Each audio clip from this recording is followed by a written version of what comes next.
안녕하십니까, 우짜입니다. 이번 이야기는 시리아 아사드 정권 붕괴 재구성 1편입니다. 들어가기 앞서 구독과 회원가입 감사합니다. 그럼 보시죠.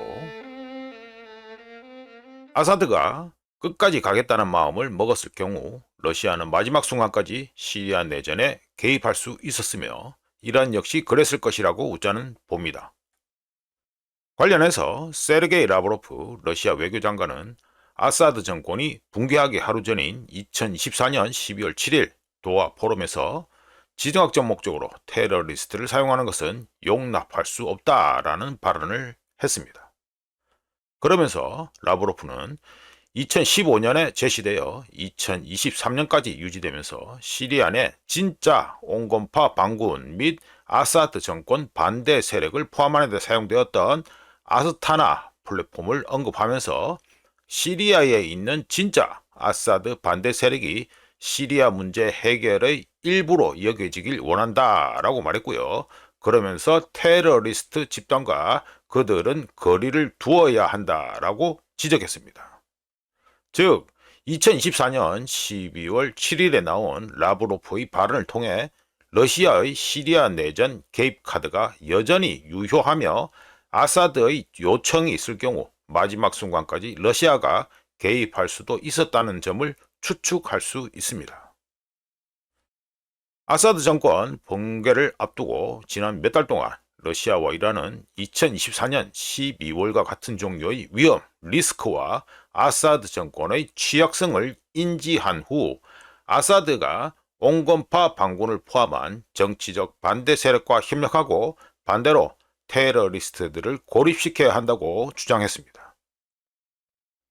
하지만 아사드는 2015년 4월에 러시아가 제시하면서 2013년 6월까지 유지된 아스타나 플랫폼을 다시 부활시켜야 한다는 러시아와 이란의 조언을 무시한 채 온건파를 포함한 정치적 반대 세력과의 협력을 거듭해서 거부했습니다.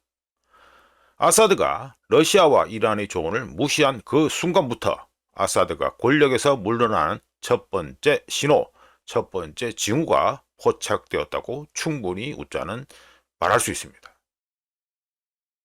여담입니다만 피도 눈물도 없는 지정학 관점에서 봤을 때 2024년 현재 시리아는 러시아의 우선순위가 아니었으며 우짜가 트럼프와 그레이터 이스라엘 그리고 중동 영상에서 말씀드린 것처럼 2023년 10월부터 이스라엘의 노림수가 빤히 보이던 가운데 아사드가 이란 편을 들지 않음으로 인해 이란에게도 시리아는 우선순위가 아니었다라고 평가할 수 있습니다.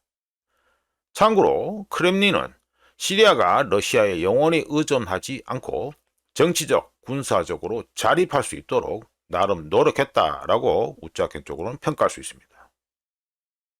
한편 뉴스 모음에서 말씀드린 것처럼 아사드 정권의 경우 계속되는 미국의 제재와 시리아 유전지대를 꿰차고 앉은 시리아 쿠르드로 인해 심각한 재정위기를 겪고 있었고 심각한 재정위기는 자연스럽게 아사드군의 축소로 이어졌었습니다. 게다가 2011년부터 2018년까지 지리하게 이어진 내전으로 인해 아사드군의 병력 자원과 사기가 바닥을 치고 있었고 인구 통계상 시리아 전체 인구 중 최대 15%밖에 안 되는 알라위트를 기반하고 있었다는 펀더멘털한 문제도 있었습니다. 돈 문제는 누구에게나 중요하기 때문에 아사드 정권을 계속해서 괴롭혔던 미국의 제재와 시리아 쿠르드의 존재에 대해서 조금 더 얘기해보면 다음과 같습니다. 시리아 내전이 있기 전까지 아사드 정권은 하루 평균 40만 배럴의 석유를 생산했지만 2024년 현재는 하루 평균 10만 배럴만 생산하고 있었습니다.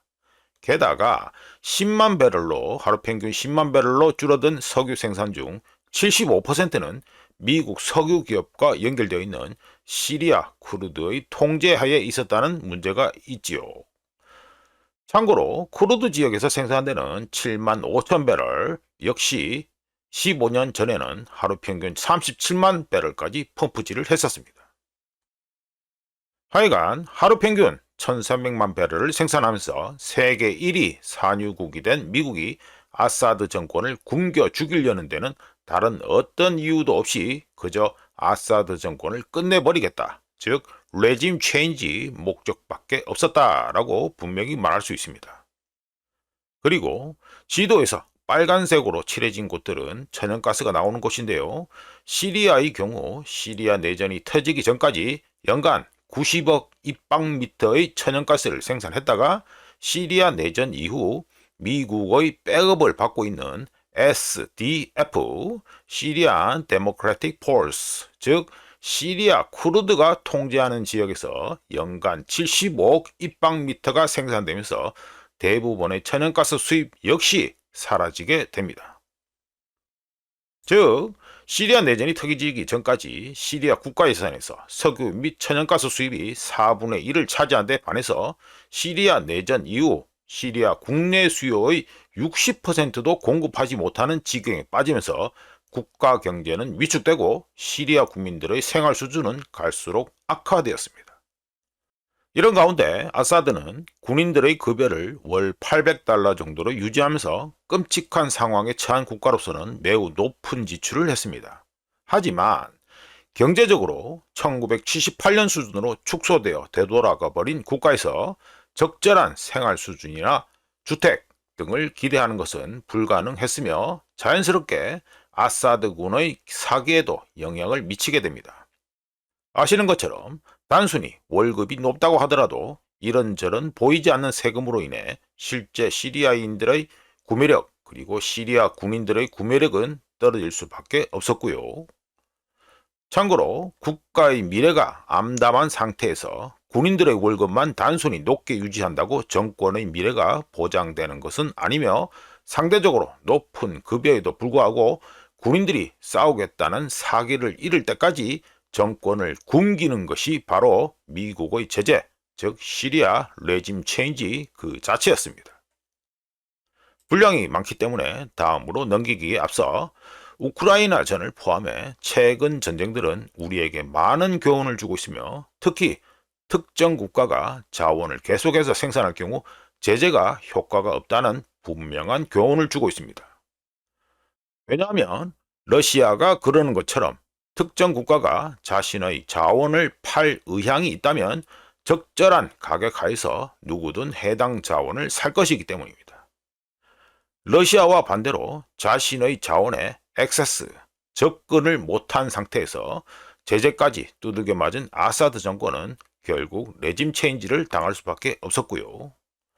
즉 아사드를 약화시킨 것은 언론들이서 포장해주는 HTS나 자칭 시리아 반군이 아니라 시리아 유전지대를 통제한 SDF, 즉 시리아 쿠르드와 미국이었으며 우짜가 계속 얘기하듯이 모든 것은 돈과 관점에 관한 것이며 돈으로 모든 걸 해결할 수 없지만 돈으로 특정 이벤트를 충분히 측정할 수 있습니다. 오랜만에 하는 데다가 유튜브에서는 처음 하는 시리아 얘기인 까닭에 할 얘기가 많습니다. 따라서 2편에서 이어가도록 하겠습니다. 이상 시리아 아사드 정권 붕괴 재구성 첫 번째 이야기였습니다. 구독과 회원가입 항상 감사합니다. 다음에 또 찾아뵙겠습니다.